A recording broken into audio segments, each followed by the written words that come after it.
everybody, we're talking to Lyfe. It's TT in the midday, and we are broadcasting live from the Girl Talk seat. Now, do we have another question from the studio audience? All right. I'm Crystal, and I'm from Caroline County. I know last time when you interviewed with Power, you made a comment that, well, someone emailed or called in and said you were blessed down there, and you said that you liked back entry.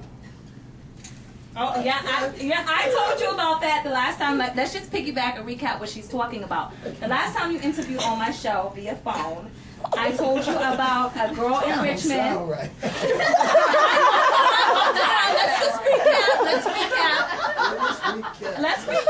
Let's recap the scenario. I told you about an email I got from a young lady who had an alleged intimate relationship with you after one of your shows here. And she said that you were very blessed down there, but you also was a fan of the back entrance.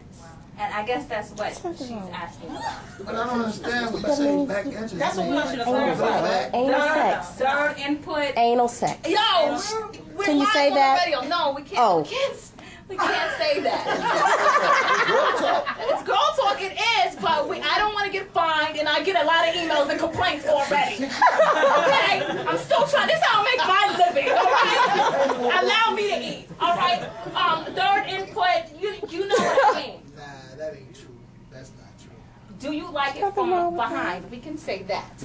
Yeah, I'm definitely a fan, and getting your knees dirty and all of that. Ooh, what is your favorite? That is your favorite position. What is it? No, that's not my favorite position, but I mean, I'm a fan. I would applaud when it's happening. Yeah. Do you pull the hair when you got the hair on? With permission. Yeah. I gotta have written consent. Nowadays you do, I understand. I mean, for real, like, cause it's Yeah. serious out here. I'm telling you, like, you can't just be choking her. You gotta get Right. Yeah. Everybody, we're talking to Lyfe Jennings. It's TT in the midday live from the Girl Talk seat. Any other questions? What was her name? I can't tell you that. I can't tell you on the air, but maybe it's a lawyer-client privilege or something. No, because I try to protect those who ask me not to say their name. The innocent. You know what I'm saying?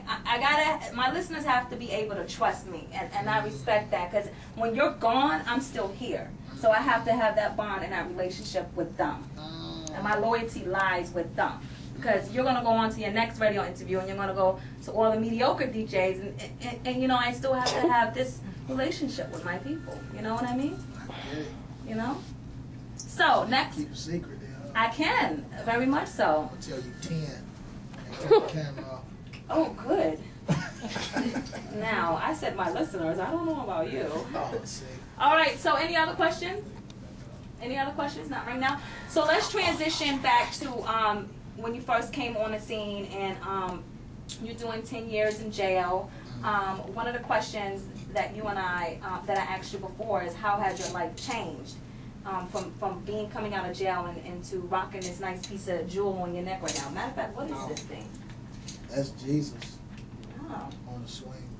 Okay. So, how has your life changed, mindset-wise? Mindset-wise, I think one of the biggest things that I've learned is that nobody is an island. Anything that you do, it's probably like 100 people that's connected to it. You just like the front man for it. So you really have to create a space to where everybody can be creative. Because when I was incarcerated, anything that I did, I had to do myself, from writing the music, to playing the music, to singing the music, all the background. Like my whole first album, everything you hear, every instrument, every note, every background note, everything I did. And I think that people are talented, you know what I'm saying? So you really have to, when you hire a person, you really have to step back and let them be creative at their job, man. I think that's one of the biggest things I learned, man, teamwork. Everybody, we're talking to Lyfe Jennings. It's TT in the midday, broadcasting live from the Girl Talk seat. Now, in jail, I've never been locked up, but I've heard, you can't trust people in jail. How are you now? Are you able to trust and open up to people? I mean, I've always been like a private dude, so, I mean, whether it's in jail or out of jail, my business is my business. I think that, you know, it's definitely certain things that you take from prison. Like, everybody in prison got an angle. You know what I'm saying? So immediately, you know, when you're talking to a cat, you immediately on, okay, what's this person's angle? You know, I mean, but that's just from doing it so much, you know? Right. Take us through your life in jail. You wake up at one time. Just put us in that place. Is it hard for you to go back there? Like, you know, the CEO's waking you up and, you know, having to cut the lights off at a certain time. Can you take us through the life locked up days? Life locked up. All right, let me see. You probably wake up about 5:30. Go to chow, get your little chow, come back. If you got to go to work, you know, you go off to work. If not, your cell door lock until they call rec time. And then when they call rec time, you probably got like about an hour and 15 minutes. You come off of rec. When you finish rec, you come back, you locked up. Then they call programs. If you got programs, you know, like school and stuff like that, you come back out, you know, you do your thing, and then later on, you know, it's chow again, go through that whole thing, and then it's showers, and then that's it. You know? Now, can you share with us what brought you to jail? Being in the wrong place at the wrong time, in the wrong state of mind. And what was that? I feel like we need more. Was it a robbery gone bad? Was it a drug thing? You know, sold to an undercover? Nah. It wasn't nothing like that. I mean, it was just several things, man. It was bad timing. Oh, hi, Ray Lavender. Come over here. You know Ray Lavender, Lyfe? Come over here. Ray Lavender is a singer on Convict. Hi, Ray. How are you? Nice to meet you. We're having Girl Talk. Right. So, you know, we're talking to Lyfe Jennings here. It's live, broadcasting live from the Girl Talk seat and whatnot. Okay. You're welcome to hang around. Okay. Do you mind? It's late anyway. Show. You can hang around. Beautiful ladies in here. Ladies, can I sit between y'all? Sure. Hold on, man. I gotta check the FCC. Shut up! So if I get fired, that means you got a job for me, right? Because I don't think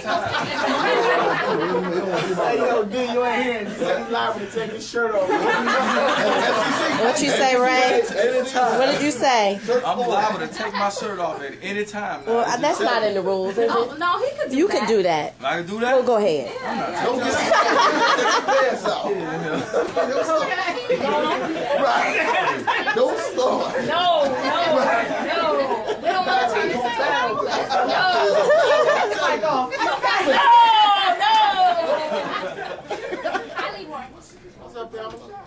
That's Sherry busted through. Let's get back to the interview, everybody. It's iPower 92, that's TT in the midday, broadcasting live from the Girl Talk seat. Any other questions from the studio audience? And y'all have all of these. Somebody has a question. Not on camera. Like, I know y'all got one. Okay, I'm Tiana. I'm from Caroline County, Virginia. I'm good. How are you? Great. Would you change anything that's happened in your life? Would I change anything that happened in my life?